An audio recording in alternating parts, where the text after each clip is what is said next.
Welcome back to Guide with Samuel.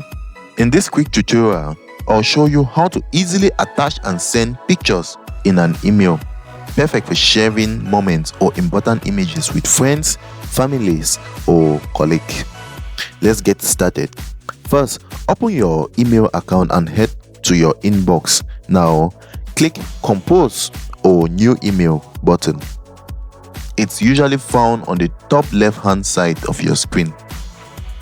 Once the blank email window appears, look at the bottom of the draft. You will see a row of icons.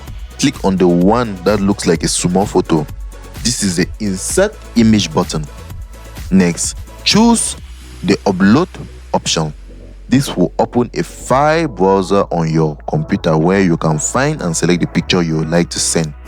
Navigate to the folder that contains your image. Click on the photo and then hit Open or Choose to insert it.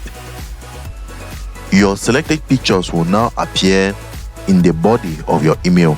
You can drag to resize it if needed or leave it as it is.